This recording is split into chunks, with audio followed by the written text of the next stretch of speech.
Hi, everybody. Thank you for tuning in. If you're watching the replay, thank you for watching again. I just want to give an update on my life, guys. I just downloaded like the Zoom application, and we have parent teacher conferences today. And so that's something that's totally different for me. I've never like had children in school, and then I have children in school, and this in the pandemic is really different. My kids are going to school, but the conferences are online. And so like I have my first like parent teacher conferences today. Um just kind of it's so I always get caught up whenever I'm doing something new for the first time I've never done before.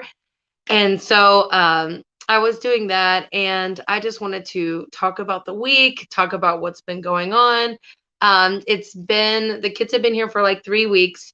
We're still getting to know each other, and vacation was like a really big thing because everyone like vacations differently. Everyone has a different style. Kids are always really different when you vacation. So every time I go to places, I always see like the parents like all kind of stressed out and kids crying. And a lot of times when you go to vacation places, you don't see people that are like super like happy. And so I always wondered about that. And then like I understand it more. So a big thing that I understood is that we went to Wisconsin Dells. Wisconsin Dells is 3 hours away from the Twin Cities. And so it doesn't sound like a big car ride, but for them it was, it was like every too often how much longer and things like that. I really wanted them to like maybe fall asleep and it'd be perfect and they wake up and we're there. And that didn't happen. But um I was so excited, and I really wanted because the older kids are 8 and 10.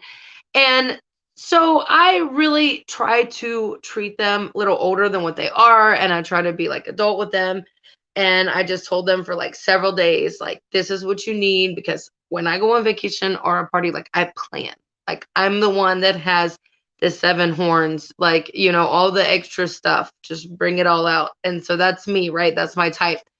But I really want the kids to be like independent. And so I'm like, okay, well, you're going to need this, you're going to need that, you're going to need, times two. This is what we're doing. I explained it was like a water park and how you change a lot and blah, blah, blah, right? So, a really big challenge is that when we finally got there, we had like, I realized that the kids have these huge suitcases and they're empty. I mean, they're pretty much empty. And so I'm like, well, what am I going to do? We're hours away from home. The kids didn't pack the way that I thought they would. Have any of you guys have had that situation? Tell me what you did. I definitely didn't want to buy anything. And so my kids just used a lot of my husband's clothes, and it was just funny. It was just something that you didn't think was going to happen. And you just have to keep making solutions. And I want to keep showing my kids that I just want to keep like, making solutions about everything. And so also you had to deal with like they started to get like irritated at each other, irritated at their little sister.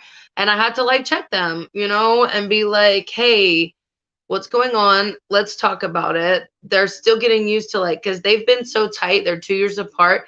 They've been so tight their whole life, like having their little sister that's 3, that's a baby that they've never been around before, like into their knit and to like share their stuff has been interesting. And so I just keep trying to do like communication because I want them to talk to me. I want them to talk about what they're thinking.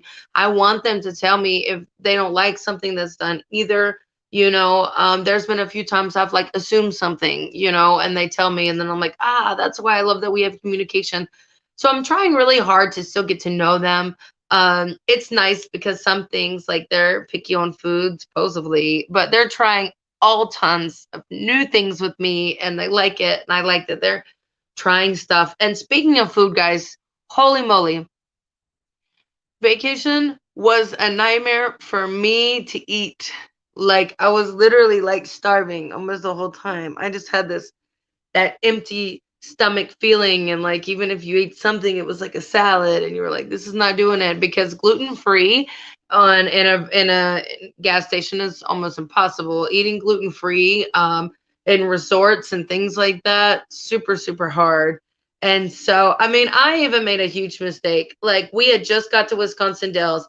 We really wanted to eat something before we got to the water park and the resort because I know that we would be like so excited and want to go, but we need to eat. And I'm from Georgia, right? And I was like, Cracker Barrel, let's go. Yes, exciting. No, I can't eat anything in Cracker Barrel. What was I thinking? That was me. That was KP right there talking about let's go to Cracker Barrel and I have celiac disease. I don't know. That was my fault. So, anyways, the resort was huge, huge. Like the Great Wolf in Wisconsin Dells has like three different like little water parks inside of it. And so it was really overwhelming how it was so cool. And we just had a blast. Like we literally just were just wet for 3 days. And it's one of those things where it was exhausting, but it was super fun. And I had to get used to spending attention with three, give this one attention, give that one attention. And the transitions that we went to change their clothes, to go do something, like someone needs help with their shirt, the other person needs help with their shoes. You know what I mean? And it's so much like jumping back and forth. And so the first day of all of us vacationing together was a lot. And so at the end of the day, it was Easter Sunday. It was like almost 9 o'clock, trying to figure out what we're gonna have for dinner. I was like, I can't even think anymore. I'm ordering Domino's. I'm sitting in the jacuzzi. Someone hand me the pizza from in the jacuzzi, and that's what I did to just, at the end of the day, just relax, getting used to our personalities, and everything is so different. And so the second day I woke up and everything was like wonderful. And I really feel like we really started to bond more as a family. I felt the main thing is that like I felt more patient, and I even spoke with my kids. I'm like, I promise that I'm going to try to be more patient tomorrow and that, you know what I mean? And just not feel like overwhelmed.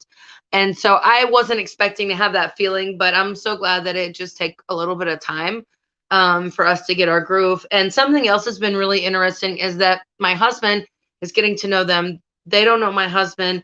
And my husband doesn't speak a lot of English and he's very shy. And their actual father is the same way, very shy, speaks very little English. If any of you guys have been through this, I'm kind of struggling a little bit of like, I'm their translator a lot. I feel guilty that we have to do this. And you know what I mean? It was literally like my choice in men. And now they are having a hard time communicate with their dads. But like I said, it's the first time that they're communicating for 6 years. And so it's going to take time for anybody, no matter what language that you speak. And also I realized that it had been actually less than 6 years and it was exactly Easter, you know what I mean? Whenever life had transitioned the way that it did. And now everything is coming back together the way that it was supposed to. And I'm a lot more like healthy and stable and happier. And my husband has been amazing, to ever since I met my husband, he's always been very like arms open to me, my children. And like I said, we're getting our new dynamic down. The kids are talking to their dad, they're talking to their stepdad. And so it's just really, we're like getting our groove on that. But my husband's been very patient because that's not always like easy because like my husband feels like he can't tell my children things to do, like he can't get on to them, he can't like monitor that, and he has to tell me, and then I have to figure out how to, just details like that I'm just trying to still get rhythm and still keep open communication. But like I said, I just feel happy that every day goes by. Things are becoming so normal. I can't believe it's been over 3 weeks now that the kids have been with me. They've been going to school every day. They've been doing wonderful.